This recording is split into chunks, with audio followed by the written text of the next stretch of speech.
could see you having my baby. Let's get away. Let's get away, mystery lady. I know the world is going crazy, but I could see you having my baby. Let's get away.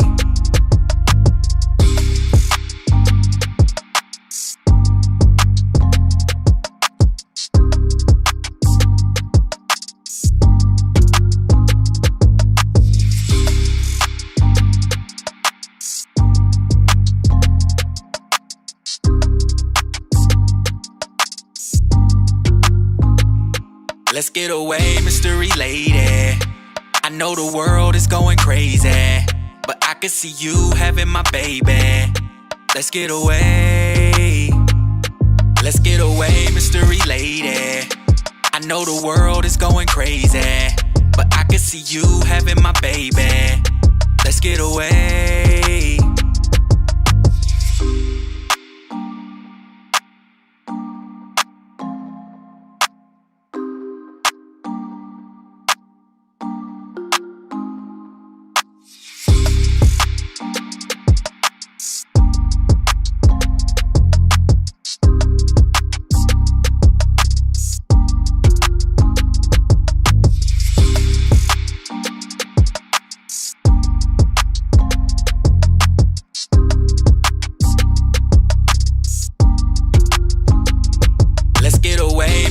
Lady, I know the world is going crazy, but I could see you having my baby.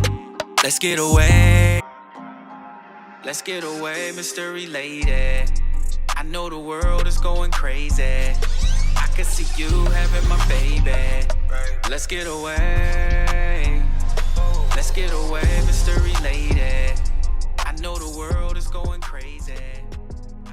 Jamil, I remember in 2006 when you decided to go to Atlanta. I wasn't really excited about you going, but I saw that you were determined to go because when you were on your way, the car broke down and you got out of your car and got into your cousin's car and had your car towed back home and kept going to Atlanta. And then from there, I just saw how you began to bloom. And you had your ups, you had your downs. And even though I was here and you were there, I was still just a phone call away. And we talked every day. It's just been exciting to see how you've grown, how you've changed your way of thinking, how you've enlightened me in your journey, how you've shared so much knowledge, and you've taught me so much. You've taught me how to think for myself. You've taught me how to investigate for myself and seek out the truth. And that's something that I never did before. And I'm really grateful for that. It has taken a lot of courage for you to do the things you've done. You have made me proud. I'm excited for you. I love you. I admire you. You encourage me to pursue the best me that I could possibly be. In all that I do, I share with you. And I'm grateful for that, and I love you. Mystery lady, I know the world is going crazy. I could see you having my baby. Let's get away. Let's get away, mystery lady. I know the world is going crazy. I could see you having my baby. Let's get away. Good morning, Good morning, everybody. Good morning, everybody. And good morning, Kiana Quarles with your judgmental eyes. I see you over there. I'm trying not to. I swear, when you give me them faces, like you know who's a parent, because as a grown up, I can do some stuff, and then the parents will look at me like,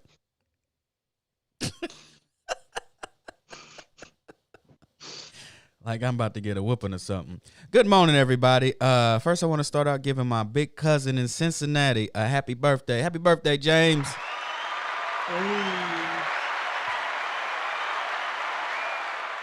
Big cousin them, you heard me. So, how's your week been, QAnon Quarles? First of all, I'm gonna need for you to get my name right. I said Kiana Quarles. No, you didn't. What'd I say? You said this, and you starting to sound like you, one of them people. Kiwana Kiwana. I need for you to get it together. Kiana Corals. I know what your name is. Mm-hmm. I've only been around you for about 50 years. All the more reason for me to correct the Kiwana, okay? Yeah, you're right. So, how's it going? Snowy. You know how it's going down here. I think that's why you asked.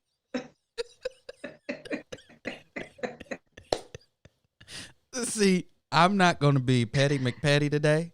I asked you how you were doing. I wasn't even going to talk about Indianapolis's snow that you guys are accustomed to up there. I wasn't going to do that. You didn't have to ask because I knew that's where you was headed. No, it wasn't. You know, snow in 2021 and in the past several years has been a really interesting topic because it's snowing in places that it typically wouldn't snow. I saw an article today where it snowed in Saudi Arabia. Like there were camels outside. Like, what is this?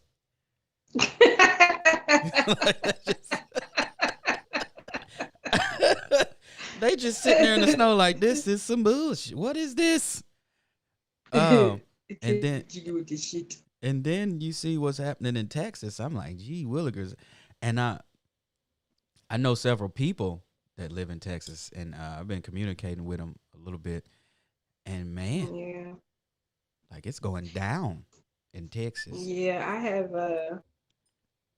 You know, I used to live there, and I still have family there. Marley has family there.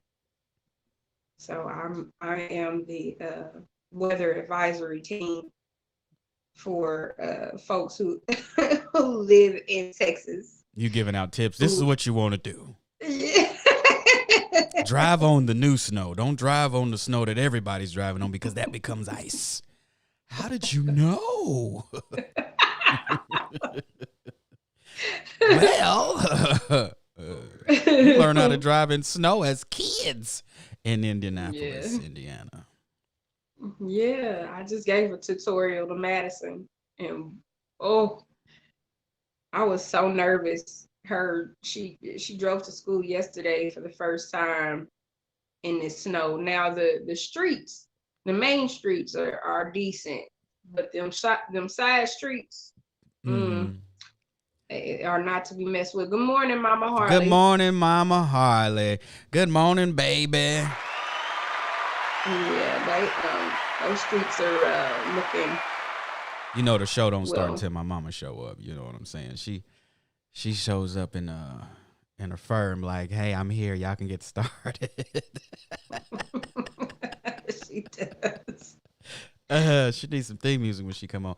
But yeah, and what this snow and what this pandemic, what all this stuff has done, well, in my opinion, what it should have done was to have us recognize all of the things that we take for granted, like the simple things, like leaving the house.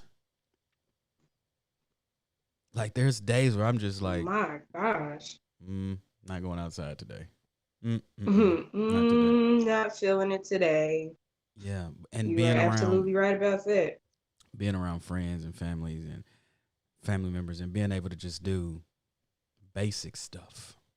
It's to the point now where if you get out the house and do something that's so minute, you like, yes, I'm going to the hardware store. We're getting a rake today. But you don't have any leaves. Not gonna happen. I just want to get out the house. So briefly, before we get into our fun fact for the day, I wanted to just take a moment. Wish I had some somber music to play. What do I have over here? No, that's not it. We're not going to do that. We need for you to get it together, sir. But no. Yeah, crickets, get it together. And one reason why this, my backdrop that I use, the light that I use is purple, because purple helps to calm the mind. It helps to relax. It helps me deal with anxiety. Light therapy. Mm-hmm. Yeah. So if anybody ever comes to any place where I live at, they always compliment me like it's peaceful here. And that's how I need it. I need it to be peaceful because whenever you leave outside of these four walls, it's chaotic. So I wanted to talk about renewing the mind. Yes, indeed. Having control over your mind is a full-time job times a million. You are being psychologically attacked on the television, on phone conversations. I mean, you go into the stores, you're being attacked by capitalism. And I say that because when you walk into stores like Target, Walmart, these type of things, you say, I'm going to get some peroxide. And you end up leaving out with $1,000 worth of nothing. You are manipulated psychologically, and you don't really understand you don't understand how that could have happened. But I mean, there are billions and billions of dollars worth of money dedicated towards think tanks. If you don't know what think tanks are, I would advise you to look that up. Where the people that run, or the institutions and organizations that run society, they run it, they control it because they can control you mentally, psychologically. So when you go into these stores, there's colors, there's temperatures, there's sounds, there's smells, there's Yep. there's things put together to keep you in there longer and to attract you to spend your money on things that you really don't need. Don't need. So that's just one example of what I'm saying is that you need to be protecting your mind and renewing your mind at all times. I find myself sometimes in rooms or conversations, and you go from talking about very specific topics, and then they start to teeter off into gossip. And before you know it, you'd be like, yeah, for real. You would have been pulled into that. And so a lot of times when I feel like there's information that I shouldn't be given, like there's certain things that people need to keep to themselves. So when I start to feel like I'm getting handed information, it's almost like a ticking time bomb. It's like hot potatoes. Here goes some information. Here you go. You take it. And then you look and your energy is starting to drain. You're starting to melt. The positivity or the happiness or whatever peace that you have built starts to just turn into ashes in your lap. So It's called a transference of energy. there we go. Booyah. A transference of energy. So protect that. Protect it all the time. And this is a book that we're almost reaching a year for the Jamil Harley Morning Show. It started. Yeah, I think we got. I'm sorry. No, go ahead. Turn up one time. I think we're coming across close to a year. And I started in the mornings like an hour before I clocked in to my 9 to 5. And we played music and we had in-depth conversations about a lot of stuff. And then our DJ came on, and then it went from every morning to, I think we just did, because of our schedules, Saturday mornings, and then we brought you on. And I want to keep promoting this particular book. No matter, I'm gonna give you all the books that I get my hands on, but this book right here, by Dr. Wayne Dyer's, Finding Your Erroneous Zones, or no, it's called Your Erroneous Zones. Yeah. Mm-hmm. This book was really impactful to the way I see outside of myself, as well as see inside myself. So it's a great book. It's great because as adults, as human beings, you don't get a list of directions what to do. I mean, you're kind of coded with directions, like not to kill people. You know that it's wrong to do the wrong things in life. Nobody has to tell you that it's wrong. You feel that it's wrong, and even if you do it or you don't. But other than that, there are certain institutions of thought that is primarily hidden from the people, so you can be controlled by the things you don't understand or things that you're unaware of. So please, if you are interested in protecting your peace and actually enhancing and optimizing your peace, that is a good starter book. It's called I don't know why I keep saying Or Your Erroneous. Yeah. Your Erroneous Zones. Yeah. That's all I got to say about that. So, Yeah. Q Quarles, are you ready for your fun fact? I hope so. This screen keeps pausing, and I look funny already with these braces, and every time it pauses, my face is just hideous. I don't think Coach Willie Earl would say the same. Oh gosh. So, We gonna move right on along. okay, so here we go. That is a fun fact. Want to hear a fun fact? It's like a fun fact. Another fun fact. Here's a fun fact. Or not so fun fact. Or Here's another not so fun fact. Not so much fun anymore, is it? Good morning, everybody. So this morning, I wanted to touch on a fearless leader who was brutally executed in the Congo by the name of Patrice Lumumba. Many people, I'll say maybe few people, know about him because he caused quite a roar in New York, London, and certain parts of Africa. So Patrice Lumumba was a Congolese politician and independence leader who served as the first prime minister of the Independent Democratic Republic of the Congo from June until September 1960. He played a significant role in the transformation of the Congo from a colony of Belgium into an independent republic. In seeking to eliminate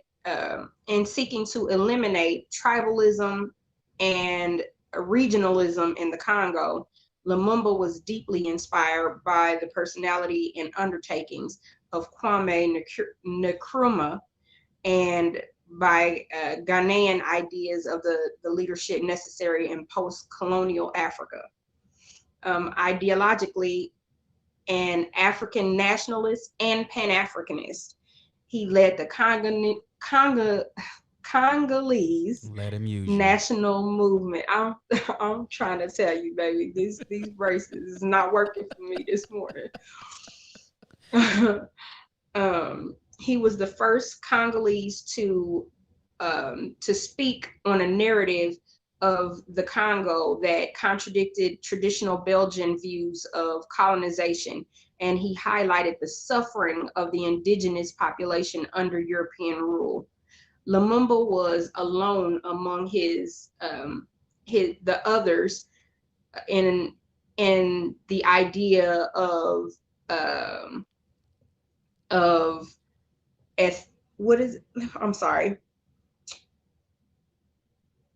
Okay, he was alone in his ideas of encompassing all ethnicities or regions, and of all the Congolese people in his narrative. The others basically confined the discussions to their respective ethnicities or regions, and he offered a basis for national identity that was predicted upon having survived colonial victimization, as well as the people's innate dignity, humanity, strength, and unity. Lumumba's ideal of humanism included the values of egalitarianism, social justice, liberty, and the recognition of fundamental rights. I was trying to use $1 million words, baby, okay? After Congolese independence in 1960, the Congo crisis began. He sought the US and the UN for help, but was refused, and that's when all hell broke loose. So this is when he turned to the Soviet Union. And since the Congo was under Belgian rule, both Belgium and the US feared this greatly due to the effect of the Cold War.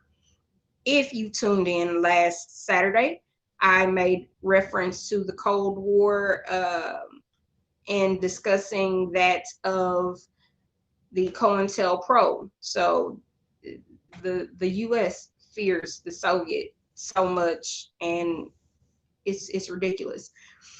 So Lumumba had formed his own government, and because the US and Belgium feared that he was favoring that of communism by associating with the Soviet, but really he was neither for colonialism or communism. Both countries set out and conspired the murder of Lumumba in 1961. They took him and two of his officials and executed them one at a time. They took them to a private location and executed them one at a time by firing squad with firearms provided by the CIA. They buried them in a shallow grave after having been dismembered and doused with sulfuric acid. JFK himself favored Lumumba, and Lumumba was killed 3 days prior to JFK's inauguration in January. However, his death wasn't announced until February, where it was alleged that he was killed by enraged villagers 3 days after escaping from Coleti prison farm. So I hope y'all got all that through all of the fumbles there. But Lumumba was a very prominent figure when it came to independence and strategic thinking amongst the people and in the Congo, and many Pan-Africanists over in the US revered him like he, and I feel like rightfully so. So there were riots that broke out, like I said before, over in here in New York, in London, and the Congo and other parts of Africa for him. I hate like reading this, and you just start to find out about our government in depth and just how devious and insidious that, like, it's remarkable the limits they'll go to conquer anything and destroy anything that represents what it is in fact is supposed to be the motto of this country. So and the resources that go into hiding the details. It is, oh my gosh, it's ridiculous. I hear people that are saying Black History Month is racist and we shouldn't have Black History Month because we should have, if we're going to have Black History Month, we should have White History Month. And my rebuttal is, that's all you learn That's about every day. white history is, and it's not accurate. Because there's a video that it's on YouTube. YouTube has a wealth of these videos, but there's a video called This Magnificent Cake by Basie Davidson. Dr. Phil True put me on to that one. And you just see, it's disgusting. And then we turn around and we paint this face and be like, hey, we're about this. And if you're not getting pulled to the side by an elder and being like, hey, read this, Don't you fall look for at that, check this out, and then you use your own critical analyst capabilities and you be the judge. If you don't have that person in your life, which 9 times out of 10, we don't have that person because our elders are so engulfed in the religious beliefs that were forced on them through terror. Ooh. So they'll tell you to pray about it and to believe and all this other stuff instead of getting to the actual facts. So they've been intellectually, mentally decapitated to where they don't know. And so then we birth children into this stuff. And then you have children. And I'm going to talk about myself. I grew up in Indianapolis, Indiana. Didn't travel at all. I mean, we didn't have money to travel, do much of anything. So we was in church damn near 8 days a week. And the pastor wasn't teaching us nothing outside of you going to hell unless you give us some money. There was no real Black history, no African history. There was nothing being taught. But we would stay in church we would get to church at like 6:00 and we would leave at midnight. That should be illegal right there. But the preacher didn't give a damn about education. Oftentimes he would talk bad against educated black folks. And I just couldn't understand. I was like, well, y'all say go get your education, but now you're talking bad about it. Well, it wasn't until I went and actually got a cool education, a decent education, and was under the tutelage of some remarkable people to where I found out why they don't want you to be too educated. And too educated, a degree don't make you educated. I put that because there's a lot of educated fools walking around here. There's a lot of fools with PhDs and MDs and all these acronyms and abbreviations. Education is just the ongoing process of learning, studying, and stuff like that. So when you start to actually learn some stuff, you actually get to pull away from I believe something, and you get to say I know something. Now, the difference between saying I believe and I don't know is that when you say I don't know, you're actually empowering yourself to not fill that void with speculation and hypotheticals and what somebody told me, but you're able to go, okay, there's a void. There's something that I don't know. How about I go find out so I do know, so I don't have to believe. I don't have to have faith that this person told me the truth. I can actually know what it was. And so prior to going to school, I didn't know what I didn't know until I went to school. And I always mention my professor, Patrice Lumumba, because he set us straight. And he would say some things, and me, a kid that I would drive to work every day. I wasn't reading anything. I didn't know what to read. When he first said some things that he said, I was like, man, you wrong. You lying. This brother had multiple degrees from all over the country. I mean, not country, the world. Like he's most men and women from Africa that I've come across. Yeah. They're greatly traveled people. And so he had degrees from all over the place. He had experienced life at a capacity that I couldn't even imagine. And I'm telling this brother that he's wrong. It wasn't until I actually got to live life and became an adult and actually got exposed to certain things where I was like, wow, I was a fool. I was a fool because I'm telling somebody that actually knows something that he was wrong based off of the limited information that I was given. And so, you know, naturally, in my age now, I mentor the youth, no matter where it's at. And I've come across some that tell me that I'm wrong about certain things. And I be like, houseway. and then you go to ask them about, well, what have you been reading and all this other stuff. And then you hear them say, I don't like to read. You're just like, oh, gosh. So you're worse than I was.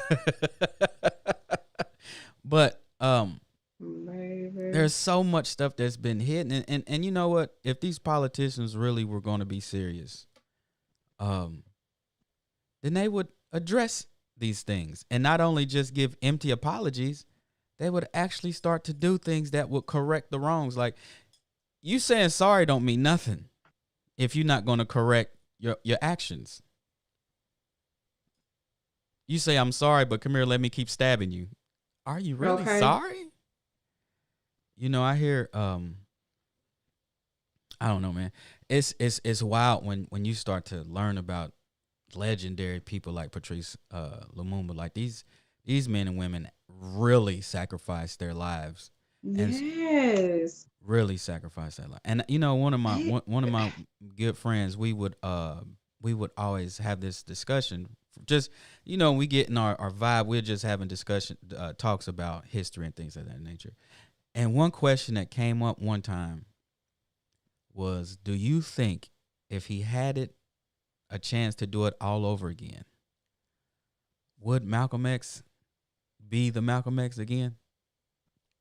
Because you look at men and women like him sacrifice their lives. Like they knew what was coming. And they took it. And they got removed from their family. their friends. Like they were removed from everything that was important to them, and people really depended on them, and they're gone. Only to see us today not want to learn about them. Yeah. I I hate like, and then sometimes I wonder too, based on the education and the system in which have has been placed uh, upon us. It's so watered down. Like after they drill so much into you, I mean, it's a no wonder why they don't want to like it's only in special cases in which these children learn about Lumumba and even Malcolm X or Huey P. Newton and the with the Black Panthers. Like those are to a lot of us, those are common names. But in the school system, it's not at all. I know a kid They today. they learn about the same, they learn about this like literally the same people as if that is all that our Like that history was it. had to. And they only give you a fraction of So those people. a limited, I tell you, it is George Washington Carver, Martin Luther King, Rosa Parks. And cut. Yeah. And then you phase forward or you move forward and you got Barack Obama, Oprah Winfrey, Tyler and Perry. now and now Kamala. Like that is Black history right now. Even though when Kamala was running for president, she said she wasn't black, Or, but that's another story. or Kamala. I don't know how Yeah, to K pronounce her dot. name. I know. I heard a story where this kid here in Georgia, it's Black History Month, and he's getting taught white history, and he was like, "When we gonna stop learning about white people?" He said that. Yeah. Ooh, can you send me that? It's an article. No, it was a story, a personal story. It wasn't Oh, recorded. Yeah.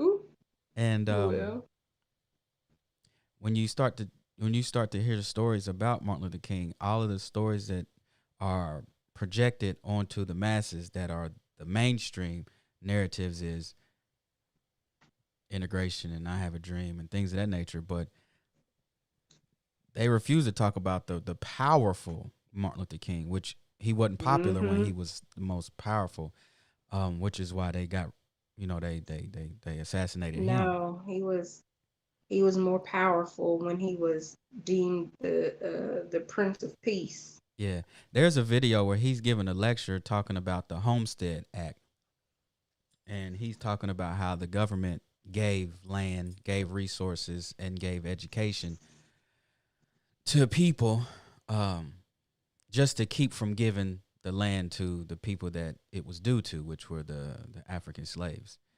And but they'll tell us to pull ourselves up by our bootstraps. But he was talking about we going down to Washington to get a check. That was slang words for reparations. There is not one black politician on mainstream media talking about doing anything specifically to correct the wrongs. But every black politician that's in mainstream media is always talking. They always have Martin Luther King's name in their mouths. Mm-hmm. Same thing with the liberal white Democrats. They always talk about the safe Martin Luther King. They don't talk about that Martin Luther King that wanted reparations, that wanted to No, be. they don't. Yeah, they always overstep that one. So, Patrice Lumumba, that's a very, very, very powerful dude. And although you summarized him, Yeah, it was a brief summary. yeah, like that brother is like He was remarkable. How do you put together your own government though?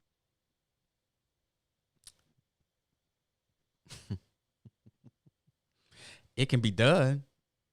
Oh yeah, it can be, but like the first prime minister, oh baby, they was scared of him. Yeah. And that's why it's imperative to study people like them. So you don't sit around, because when I had the interview with Dr. True, one of my good friends chimed in and said, well, what are the solutions? You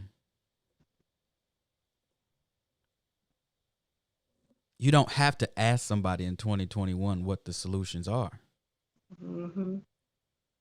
The solutions have shown themselves multiple times throughout history. Just look for the people that either got locked up, political prisoners, who are labeled political prisoners, who have been assassinated by this government, and who are in exile from this government. Mm-hmm. They all gave you the solutions, and they all are similar to each other. We always talk about this on this show, how we spend $2.5 trillion. That makes us a nation within a nation. Yes, it does. So I was in a conversation and they was telling me that we are the seventh largest nations on the planet. But we don't have anything to show for it, because we pay. We're as crazy as it sounds, we're funding our own oppression. When you follow, they always say, follow the money. Follow the money. Where are you spending your money? But yeah, Patrice Lumumba. Patrice O'Neal was a dope where guy you get too. on? But Oh, Patrice okay. Lumumba. It's still early. Patrice Lumumba, that was a great read for a great brother. I would like to start a book club. Ooh, I'm Like, with it. I wonder how that would work. How do you do a book club? I mean, I'm sure I can Google it. Google has all the answers, at least the intro. Who would be interested in a Jamil Harley, Kiana Coral's book club? So read the book and then we'll recommend the book. Read the book or recommend the book. Mm-hmm. Then on the morning show, give the recommendation aloud to the audience. And then one day a Then month we have a Zoom call we or have a something. review. Yeah. Bam! We just made it happen. Just that quick. So yeah, book club. We starting a book club. If you want to be a part of the book club, go to JamilHarley.com and sign up to get the newsletter. Because we going to get this. That's a dope idea. Yeah. A book club. That'd be yes. dope. And to the folks listening that are in Indiana, in Indianapolis, so I know someone who has a mobile bookstore by the name of Natalie Pipkin. Check out her website at blackworldschoolers.com. We need to get her on the show. Yeah, she has some really dope books, and for children too. So if you got kids and you want to enlighten your children on things that they won't get at school, then I would highly suggest you check her website out, get you some books. And I know parents that are intimidated in learning. I guess I don't really know why. Like, I don't know the specifics, but there are some parents that are intimidated in learning to even be able to teach their kids about it. Well, and I know there's one close friend of mine said that they didn't want to teach negativity to their kids, and I was like, how? I stopped the conversation. I was like, I didn't know our history negativity. Yeah, I thought lies was negative, which is what we teach our kids. But I mean, and even if the oppression is negative, like our history doesn't just include that of death and oppression, right. and riots and all of that. Like, we have a great rich history, Yeah, wrapped within that. So or you know, or better yet, not wrapped within. It begins with the greatness. Mm-hmm. So I don't that And comment any of the things that the death and all that does, that's a reaction to trying to to the maintain our greatness. greatness. Yeah, yeah, that's all that is. Um, Oh, uh, baby, you know, listen. if you don't know, you're gonna be afraid. Somebody told me one time, I posted a picture of Malcolm X, and I photoshopped half of the picture with Malcolm's face when he was doing this, and I did the other side of my face doing this. And a friend DM'd me and was like, "Hey, you might want to take that down because wasn't Malcolm X promoting violence? This was a black person."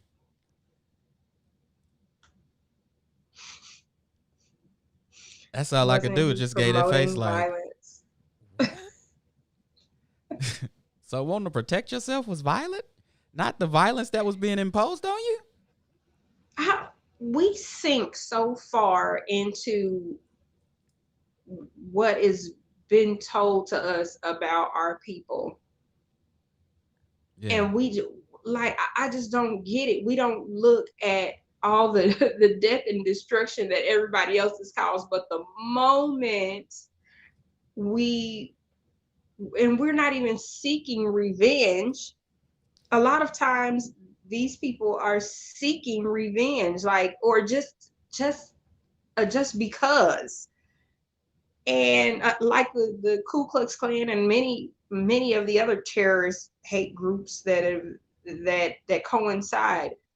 But with us, a lot of this, it is not in it is to protect ourselves and protect our community. And if you don't do enough research, then you fall right in line with such, I was going to say coonish thoughts.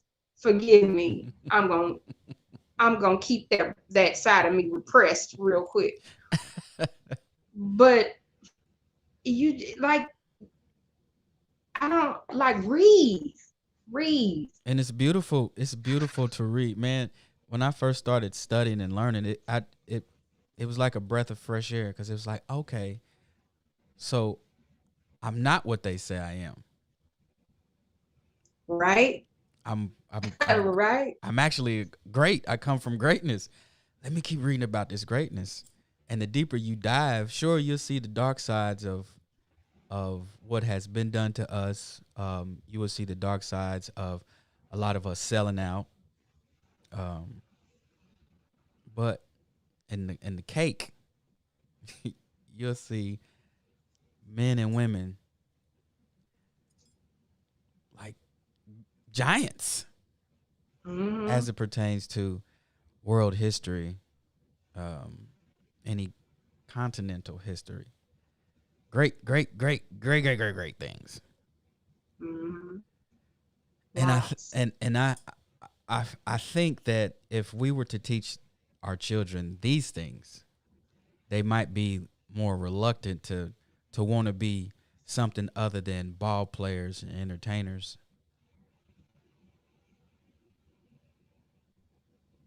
Uh, you know, the airwaves are a powerful thing. Things that are played on the radio, and the influences, um, social media. It's a powerful thing.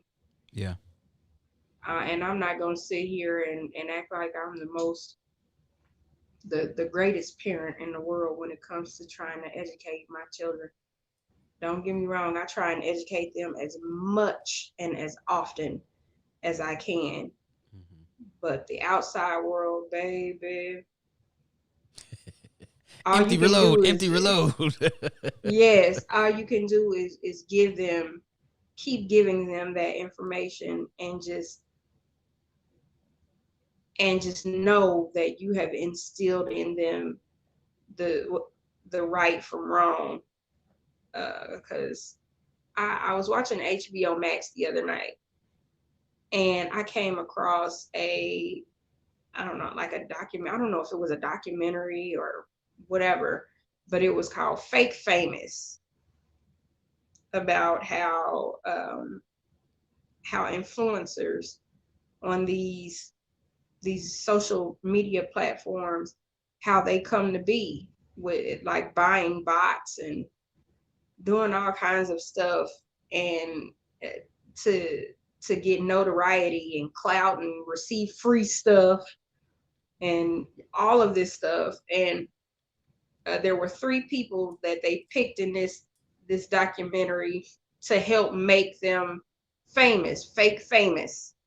Like, if you saw the extent that these people go through, they have private jet props. Like, it's a whole private jet. It's a prop that is made to look like a private jet. They out here They bow was wowing. taking, baby, listen, they was taking toilet seats, like the back of the toilet seats, and Mhm. putting it in front of a screen saver that had that would have like clouds and stuff in the background, and then they'll put it in front of them and make them hold a drink. And like the photo outcome, it looks like they were on a print. Like, people are really out here doing this. And they got a hold of one real one who was a black guy. Mhm. And the black guy, he said, like, they bought him some bots and he became famous. And then they would like, these bots would also, like, you buy bots and you also have to buy likes and buy comments. So this person would buy these comments and all of this stuff. And like, when they would comment, the black dude started deleting the comments. And he was just like, he said, man, I don't want it this way. He said, first of all, I'm too great for all of that. I thought you was gonna help promote me and my greatness by myself, not have to buy into this stuff. So I want you to buy my authentic, like, not buy, but I want you to like my stuff for my authenticity, not for being fake.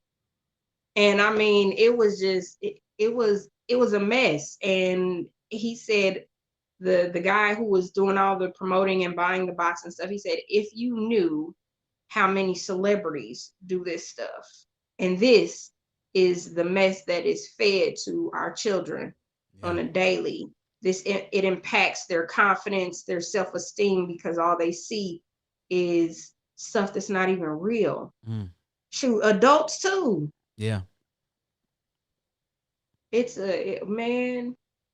I told a friend of mine, like they had TVs all throughout their house, and they was asking advice on some things because I had pointed out some stuff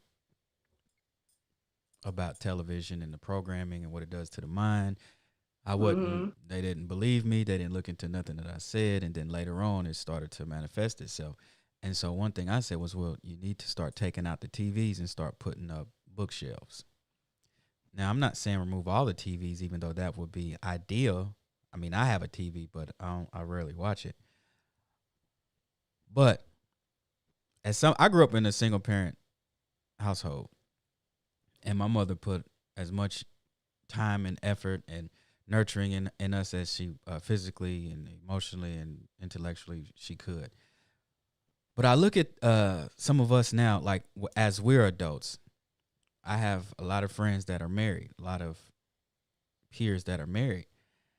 And I just think hypothetically and in a dream world, like, man, if I was a child and I had this dual parent household thing, wouldn't it would be amazing, especially as a child, before you get before you get inducted into the zombiness of television and social media. If there was a family night where we sit down and we discuss African history as it pertains to us here on this continent, on the African continent, on every continent. But that would be so powerful and impactful that would be sort of some type of force field in keeping that child's mind solidified in who they were going into, who they were supposed to be.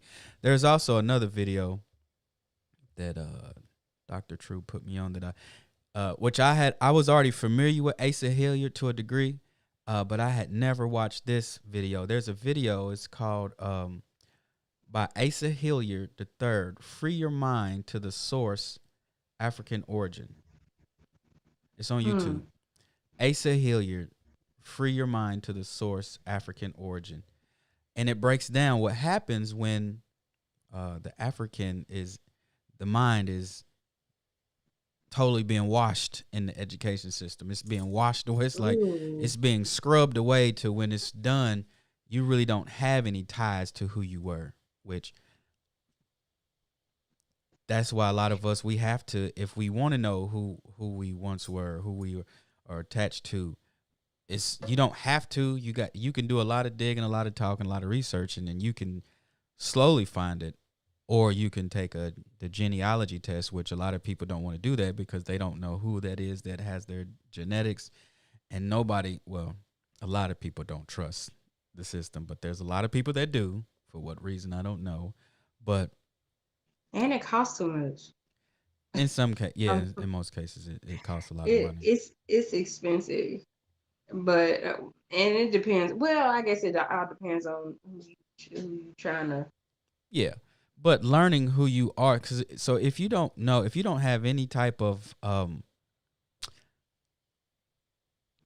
if you don't have an anchor into who you once were, then you can just be blown by the wind to the right. There's a void there. When you look, I was watching, I forget the name of the movie, but what happened was, it was the war. Was it World War II? Yeah. So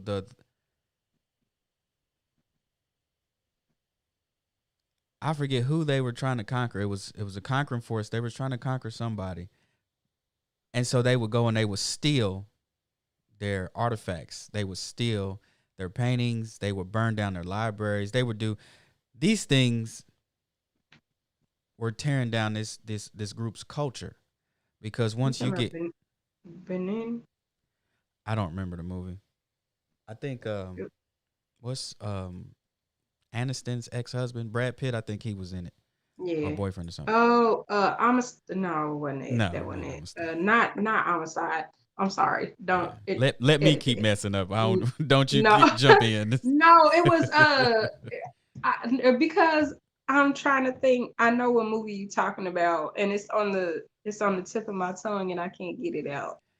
Yeah, but at first I was like, well, why would you go and destroy their artifact? What does that have to do with conquering it? But if you can conquer the mind, then you have the body. Mm-hmm. And now, you get rid of all the things that pretty much told you who you were. Yeah. In the first place. Yeah. I've had conversations with people. I'm like, yeah, man, I want to go visit Ghana. I want to go visit South Africa. I want to go to Egypt. I want to go to Kenya. And in these conversations, these same people would just say, I want to go to Paris. I want to go here. I want to. Not once did I question why they wanted to go there. I was like, word, that's cool. But then when it was my turn and I named all these melanated places, the first thing out of their mouth was, why do you want to do that? Why would you ask me? Why would I want to go there when I didn't ask you why you wanted to go where you went? Like, I was wrong for saying. Matter of fact, there's a clip of Stevie Wonder saying he's moving to Ghana. And Oprah Winfrey says, well, why are you going to do that, Stevie? And Stevie Wonder was like, I want to go somewhere where I don't have to beg people to respect me, to like me, to feel that I'm human. I don't want to see that. Even though, never mind. But yeah. Why wouldn't you want to go where you from? I don't know. But you know what? But we know why. It's the conditioning. It goes back to the conditioning of the brain. But us parents out there, man, we have to be creative in our approaches now more than ever. If you have any creativity left in you, I'm telling you. You got to learn all the new TikTok dances. This is Patrice Lumumba.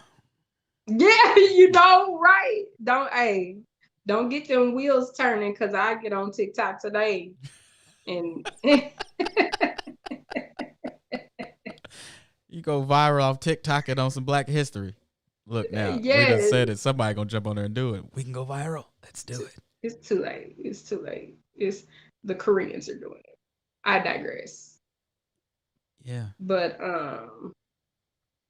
you know, we have to be creative more than ever now with that. And I know right now it's hard too, because you just stuck in a place where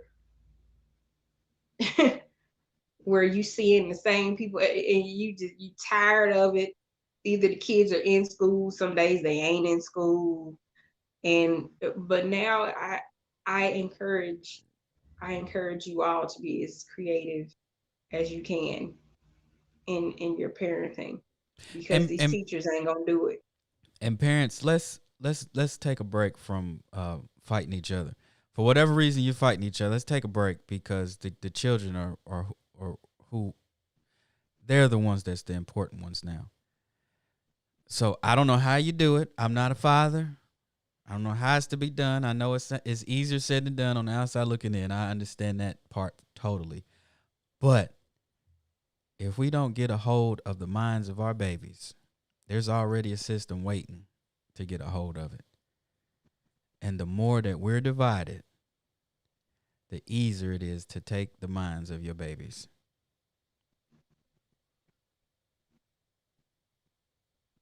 I don't have all the answers. I don't know how to do it. I know you can't stand each other's guts. But sprinkle a little brown sugar on it or something. They gonna do like this.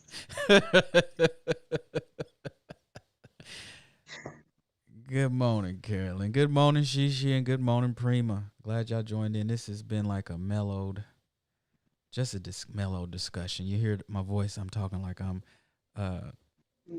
what's his name? The Lover Man. The Quiet Storm. Yeah, the Quiet Storm. Jerry Wade. Now this is only for Indianapolis folks. I remember one time Jerry Wade was doing the Midnight Storm. He was like, "I'm in my cowboy boots." I was like, so? Was that supposed to be sexy, Jerry? I'm wearing my cowboy boots. And I guess the ladies went crazy for that. That was in the 90s. Oh my gosh, Jerry, we ain't got on this. Oh, shishi, I have on my cowboy boots. Ah.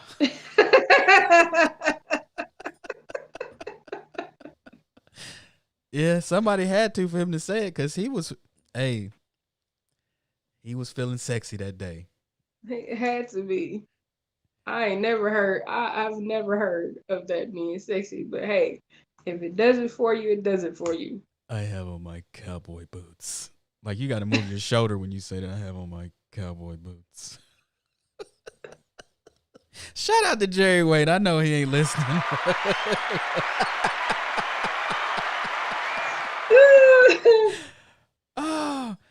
Oh my gosh. But yeah, the moral of the story, ladies and gentlemen, teach your kids. Teach your kids. I mean, for real, the system's gonna teach them, and what they teach them, Yeah. it's not gonna be really beneficial for the minds of the children or any forward progression. Yeah. Yep. You right about that. Definitely.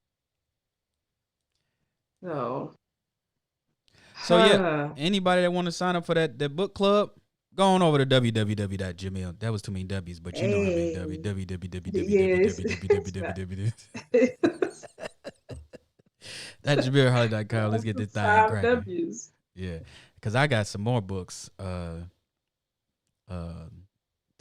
Listening to some of Dr. Phil True on Clubhouse. I got my library is growing extensively. Mm-hmm. Like this book club would be fire.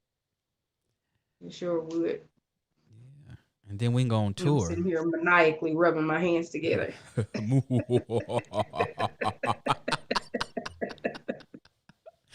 I'm just kidding, y'all.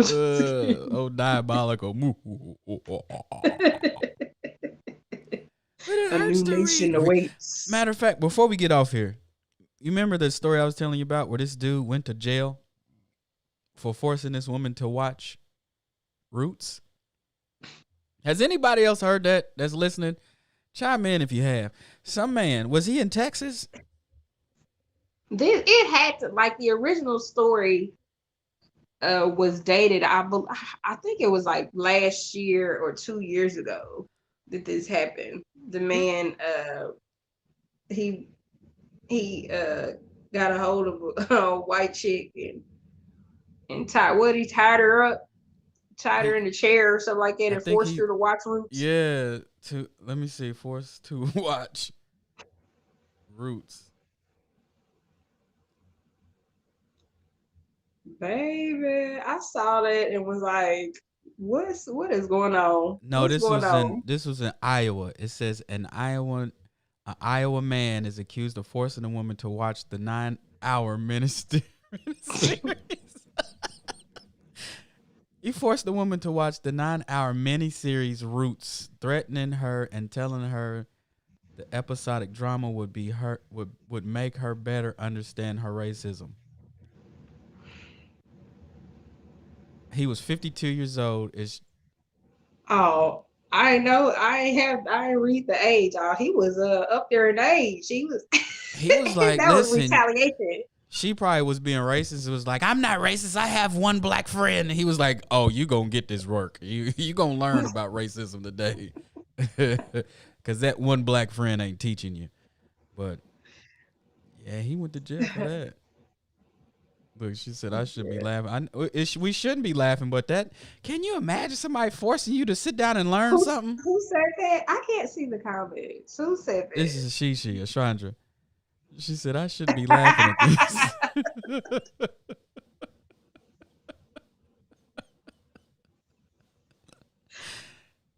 What if your parents did that to you when they was like, you got your lessons? That was when I was a kid. My grandfather used to be like, you get your lessons. What if the teacher called and was like, Jamil ain't doing the school. Oh, you ain't gonna do your schoolwork? And they tie you and put a gun to you. Now, who gonna do the schoolwork today? You know what? Give me the pen, Daddy. I'm tripping. I was just playing. These are just jokes. I was gonna do it. Yeah, but Roots. I wonder how that worked out though. Does she see? I wonder, did she learn anything? Right. Like, did she really watch it? Like, did she really watch it? Because the picture of him, he's grinning. He's like, yeah, she learned something today.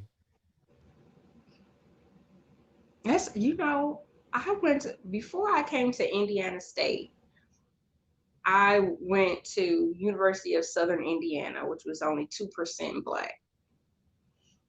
And we had apartments. So I had 3 white roommates. And in the apartments, there was 2 rooms and 2 bathrooms and a kitchen and all that stuff. So, of course, I was the only Black roommate in there. And one day, I don't know, like, and I had my hair in cornrows and everything. So I made them sit down with me and watch. So you did it too. Okay.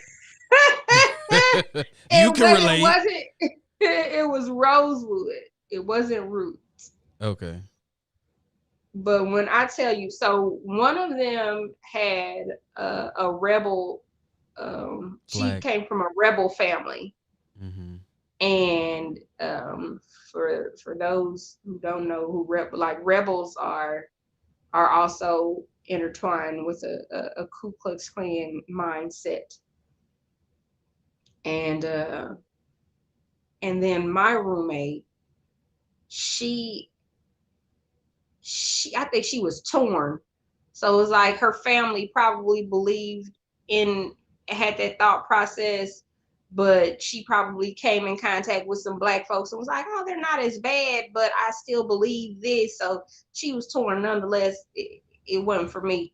Came in the room one day and it was a Confederate flag hanging above my bed, and I tore that shit down. So we all sat and we watched Rosewood, And after that, all three of them, it was like a whole room of Tony Bakers. I never Skitlet knew. little they D.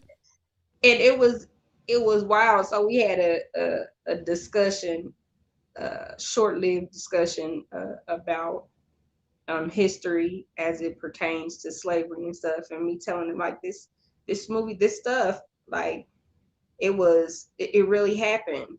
It was, as would you say, Dr. Umar said, it was edutaining. Edutaining. Yeah.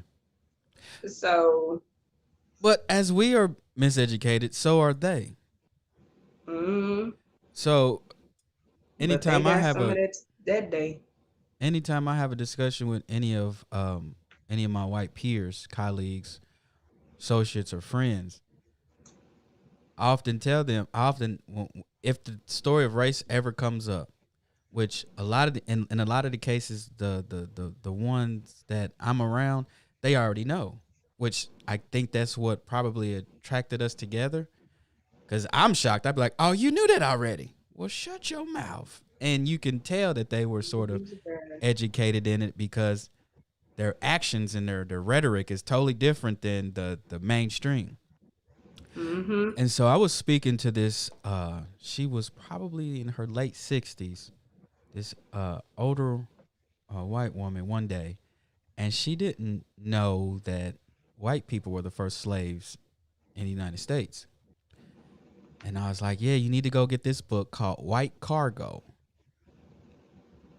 It's by Don Jordan and Michael Walsh. There you go, another one. White Cargo. Everybody should read the book, but that's a book that should be handed out in schools to show that the system is just using you as a pawn because it don't care about you either. At all. But while it has us in the placeholder, y'all are cool. But if we were to walk off this planet or walk off this country, it would have to oppress somebody in order to maintain its power. So if everybody of color left this country, who would be left to be oppressed?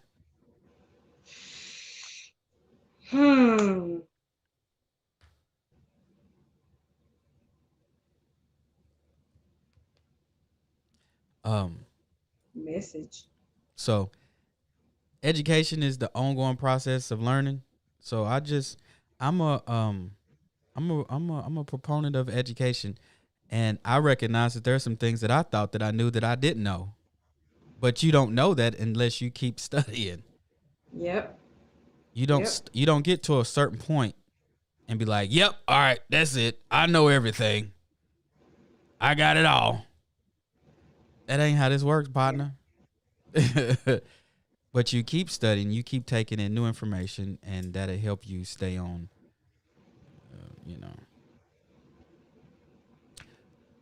But Stay on track.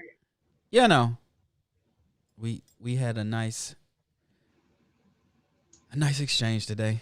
It's time to get back to our Saturdays. Yes. It's time for y'all to get back to shoveling the snow and staying warm. No, maybe the snow is gone.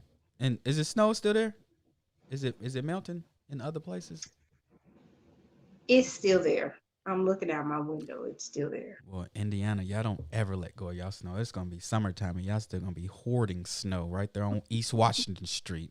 The snow is melting. Actually, we must stop it. What? I had a cool family day. Before we get off, I just want to tell you about this day.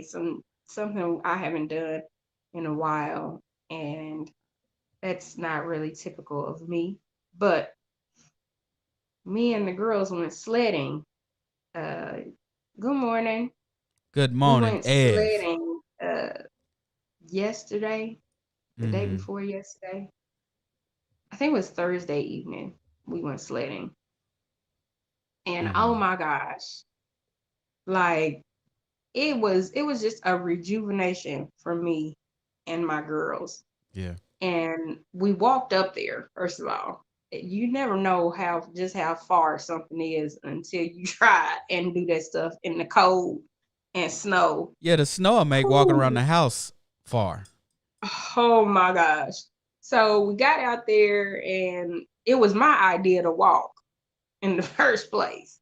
I was like, we could do it. We could do it. I got outside and you know how them movies when you turn and look and the short hallway becomes real elongated. Like them That's horror how it looked. movies. So it was really fun. So we got up there and you could tell it was other folks up there who was trying some things. They had lids of storage containers abandoned abandoned in the snow. So we had our own sled, but we grabbed a couple of them just in case. We walked on up the hill. We was trying to connect to each other and sled, go down face on your stomach head first and just all kinds of stuff. We just had a ball. Did you take the We dog had with you? so much fun. No, because Feeny, she don't She don't play. she don't play well. We let her frolic around in the backyard, and Madison captured some slow-mo footage of her playing, and it looks really cool. Mm. But and then we did role playing or like coming home where it was just the roads were just empty, wasn't nobody out. So we walking through the middle of the street and we started talking about scary movies. And so I told the kids, I said, hey, y'all do y'all's best reenactment of 3 victims running from a scary villain, and All I'm you the gotta do is villain. fall. That's all you gotta do. That's immediately what they took off running, and then they all fell. And it was like, oh my God, save yourselves, save yourselves. Ah. We had fun, we had a blast. So but the sun is out today. It's still cold. The snow is still there, but uh-oh. I'm here. I don't know what Ah, happened. okay. I don't know what happened to my camera. Well, hopefully, yeah. Well, I'm not gonna say hopefully. Well, it's scheduled to snow again on Monday, I think. Mm-hmm. So I want to do I want to go to a ski resort. That'd be another Jamil Harley morning show goes to the ski resort. I'm gonna take the place of the Tom Joyner morning show.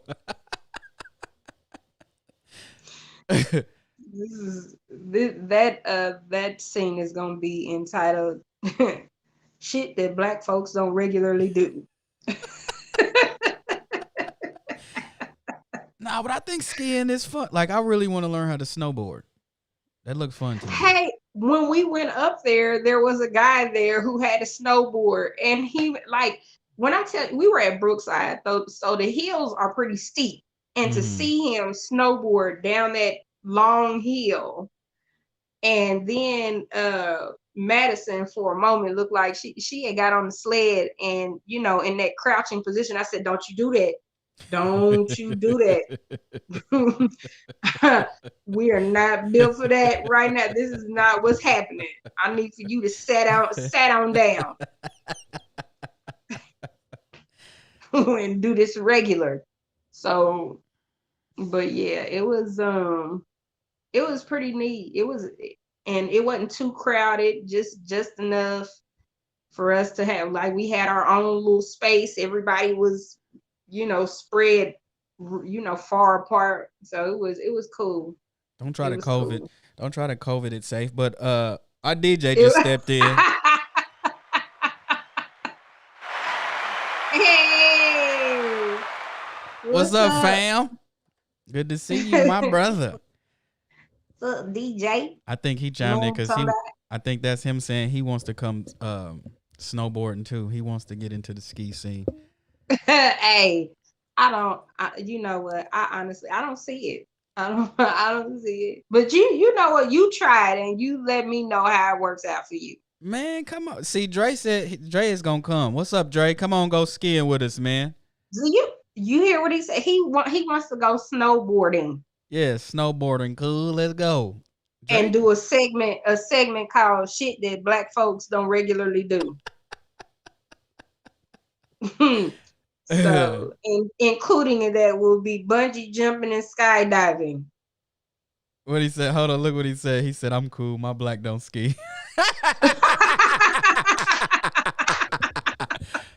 Here we see, Dre. You supposed to be on my team now. Dre like, nah, I'm good. I ain't doing that.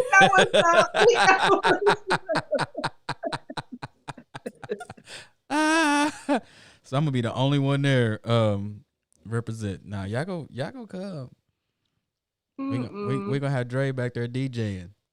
No, you be on scene. You be on the scene, and I'll be here, and we could just go. We could just take that segment from there and see how that work out. Well, all you gonna have to do is go outside, and you can be on the scene. You ain't lying. Well, ladies and gentlemen, I want to thank you for stopping by the Jamel Harley Morning Show this day. Let's see.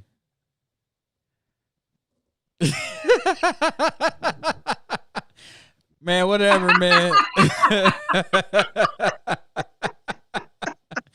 Y'all tell them that we ski too. Tell them that.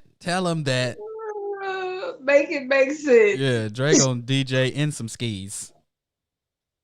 Like, no, it don't make sense. Whatever. Y'all hate my dream. But yeah, man, I hope y'all was able to get something of importance from the message today. Tune in next week. We might have some special guests next week. But we're getting close to the year anniversary of the Jamel Harley Morning Show. So I think we're gonna have a real big shindig for that. I want to bring in what do you say?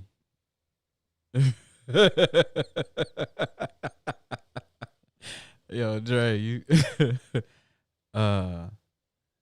see, somebody's talking about they gon' Jazzy Fades. I'm with it, Ro bro. I already know how to ski. So whoever Jazzy Fades, we got you. So that's me, Dre. That ain't a mouse in my pocket. That's me and Jazzy Fades. Oh, that's the we. We gonna go ski. But yeah, I hope y'all got something out of the message today. I sure did. I always enjoy listening and learning about Patrice Lumumba. I encourage you to learn more and educate your kids, man. Get your kids on board. Teach them about finances. Teach them about find out what the schools aren't teaching them, and then you teach them if you can't afford to do the homeschooling, even though you are doing the homeschooling anyway. Or better yet, the best experience and the best teacher is life itself, and you've lived a lot more life than your children. So teach them the things that you weren't taught that you wish you would have known. Facts. Well, that has been the Jamel Harley Morning Show. Thank you for tuning in, and we'll see you next week. You are now listening to the Jamel Harley Morning Show.